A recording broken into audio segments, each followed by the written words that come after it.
Sir देखिए, तानाशाही करने के लिए जो मोदी जी और अमित शाह का जो भाजपा की तानाशाही है, इसको रोकने के लिए लोग भी एकजुट हो रहे हैं। ऐसा नहीं है कुछ लोग जो है मतलब ऐसी जो है हवेबाजी में, आप मजदूरी कर रहे हो 8 घंटा, हाँ मोदी जी अच्छा कर दे रहे, क्या अच्छा कर रहे, 400 का जो सिलेंडर था वो 1200 है ना। देखिए सर, तेलुगु में एक गाना है कि हमारे खून का जो दाम है ना सर, वो घटते जा रहा है, पेट्रोल का दाम बढ़ते जा रहा है। अब किसी गांव में जाओ, पूछो भैया मोदी योगी से बच्चा जानते हैं, और किसी को पता नहीं राहुल कौन है, तो मालूम ही नहीं है। जो भारी जन सैलाब उनके साथ चलता है, वोट देते टाइम कहाँ चला जाता है वो जन सैलाब?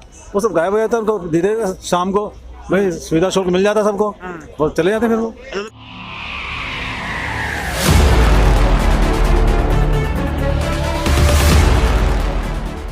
सर क्या नाम है आपका? प्रेम नाम है मेरा। प्रेम जी, आप किसे देखना चाहेंगे भारत के प्रधानमंत्री 2024 में? ये नरेंद्र मोदी जी बनेंगे। नरेंद्र मोदी जी क्यों? नरेंद्र, उसके अलावा कोई है नहीं ना भैया। अच्छा, कोई खास कारण उसकी क्या, क्यों मोदी जी? काम मोदी जी कर रहे हैं वो कोई कर नहीं सकता है। राहुल गांधी वगैरह ठंड में घूम रहे हैं, परेशान हो रहे हैं, दुनिया को परेशान कर रहे हैं, टी-शर्ट कोई पहने फायदा घूम नहीं रहे हो तो? है। आप टी शर्ट में घूम रहे हैं, मुझे ठंड से डर नहीं लगता। वो टी शर्ट क्यों पहन रहे हैं, उसका राजा को मालूम नहीं है क्यों पहन रहे हैं, उसके अंदर करंट कहाँ से है आपको पता नहीं इस चीज का। अच्छा, कहाँ से आ रहा है? हाँ, वो अंटा खींचते शाम को। अच्छा, हाँ। वो करंट है, मतलब भारत जोड़ो यात्रा में उसका करंट आ रहा है। फुल करंट है भैया। अच्छा, तो भारत जोड़ो यात्रा करंट क्या देश में फैलेगा? क्या उससे कहीं ना कहीं सीटें आएंगी कांग्रेस की ओर से? नहीं आएगा, कोई फर्क नहीं पड़ने वाला, क्योंकि एक्चुअल में क्या है कि मेन मुद्दा ये है कि कांग्रेस के पास भी कोई भी ऐसा व्यक्ति नहीं है कि जो इस गवर्नमेंट को चला सके, है ही नहीं। अच्छा, मोदी जी के पास में क्या है कि सब भरे पड़े हैं, एक से एक कलाकार हैं, सारे ही हैं भाई, मोदी और योगी। अब किसी गांव में जाओ, पूछो भैया मोदी योगी से बच्चा जानते हैं, और किसी को पता नहीं राहुल कौन है, तो मालूम ही नहीं है। जो भारी जन सैलाब उनके साथ चलता है, वोट देते टाइम कहाँ चला जाता है वो जन सैलाब? वो सब गायब हो जाता है, उनको धीरे शाम को भाई सुविधा शुल्क मिल जाता सबको, वो चले जाते फिर वो। तो पैसे के द्वारा जुटाई गई भीड़ है वो। चीज़ है, क्या नहीं होता। आप किस लिए काम कर रहे हैं? इसलिए कर रहे हैं ना, भाई क्यों है तमाशबीन खड़े हैं ना, फिर आधे घंटे में मोबाइल गायब हो जाएंगे, आधे जेब कतरे खड़े होंगे यहाँ पे। अच्छा, फिर ये बताइए, जो राहुल गांधी जी मुद्दा उठाते हैं भारत जोड़ो यात्रा में कि महंगाई है देश में, बेरोजगारी है, जमीनी स्तर की क्या हकीकत है? कहाँ महंगाई है बताओ मेरे को। महंगाई है तो लोगों की तनख्वाहें नहीं बढ़ी, किराया बढ़े, तनख्वाहें बढ़ गई, सबका हो गया, सब चीज़ें हो गई, इसमें फर्क तो पड़ता है मेरे भाई। महंगाई है, आपके लिए भी, हमारे लिए भी, सभी के लिए। युवाओं को रोजगार मिल रहा है भैया, क्या लग रहा है? कहाँ मिल रहा है?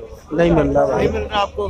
क्या क्या समस्या आ रही? सरकार से खुश नहीं है अभी की? अभी नहीं, हम तो खुद गरीब आदमी, कहाँ चलाए, खुद कमाते हैं, रोज खाते हैं। अच्छा, भारत के प्रधानमंत्री के बारे में क्या कहना है? 2024 में भारत का प्रधानमंत्री कौन बने, मोदी या राहुल गांधी? अभी तो क्या नहीं है, जो आएगा पता चल जाएगा। फिर भी एक जनता के मन की बात क्या लग रही है? अभी तो कुछ नहीं लग रहा। कुछ नहीं लग रहा।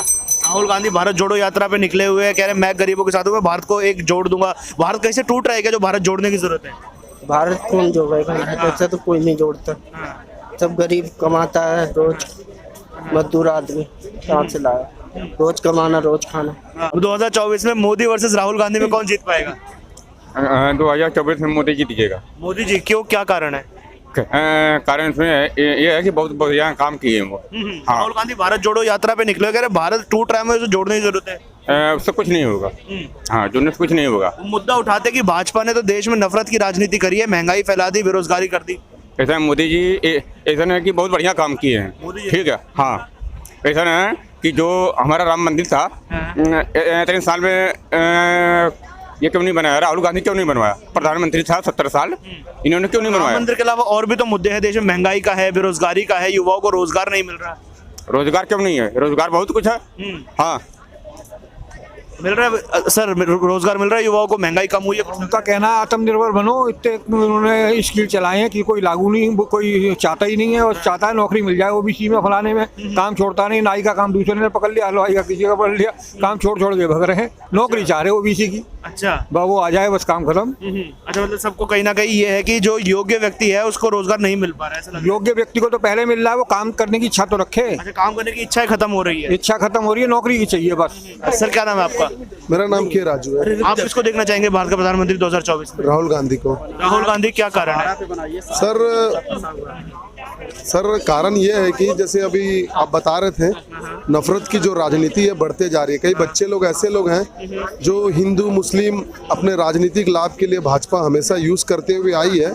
जैसे कि बता रहे थे कि राम मंदिर बना, तो मैं मानता हूं कि राम मंदिर को भी जो दरवाज़ा खुलवाने का काम राजीव गांधी जी ने किया था।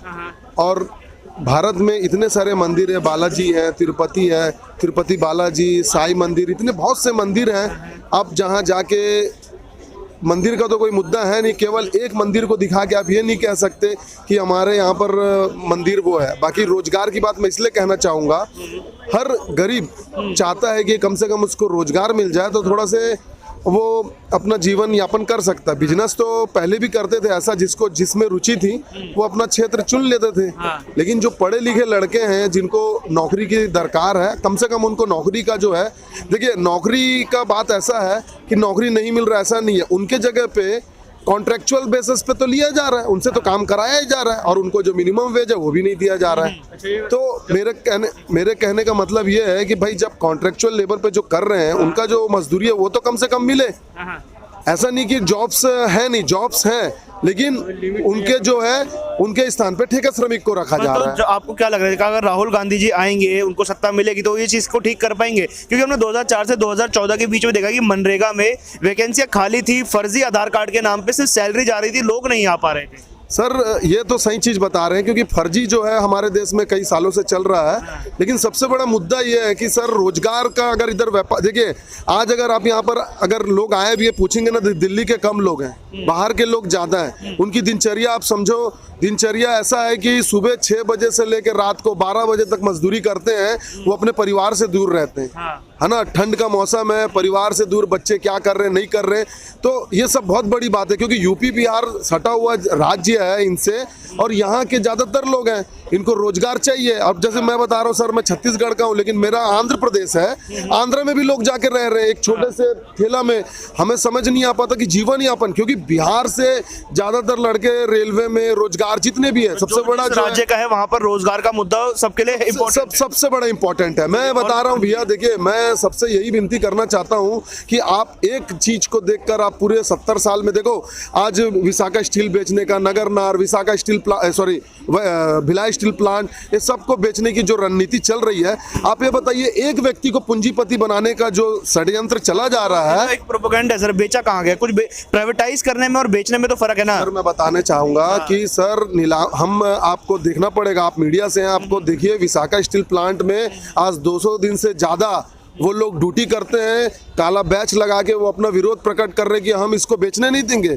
सर देखिए, तानाशाही करने के लिए जो मोदी जी और अमित शाह का जो भाजपा की तानाशाही है, इसको रोकने के लिए लोग भी एकजुट हो रहे हैं। ऐसा नहीं है कुछ लोग जो है मतलब ऐसी जो है हवेबाजी में, आप मजदूरी कर रहे हो 8 घंटा, हाँ मोदी जी अच्छा कर दे रहे, क्या अच्छा कर रहे? 400 का जो सिलेंडर था वो 1200, है ना। देखिए सर, तेलुगु में एक गाना है कि हमारे खून का जो दाम है ना सर, वो घटते जा रहा है, पेट्रोल का दाम बढ़ते जा रहा है ना। हमारा जो खून का दाम है वो घटते जा रहा है, पेट्रोल का दाम बढ़ते जा रहा है।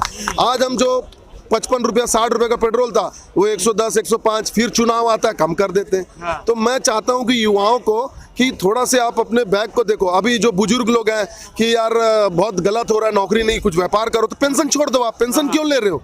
भारतीय रेल का पेंशन हो या डाक विभाग का, शिक्षा विभाग का पेंशन छोड़ के बड़ी बड़ी बातें करो। आप पेंशन तो बड़े अच्छे से ले रहे हो, 80,000 60,000 40,000 आपके जो भी पद था उसके हिसाब से तो पेंशन ले रहे हो। लेकिन आप युवाओं को सजेशन कर रहे हैं कि पकौड़ा बेचो।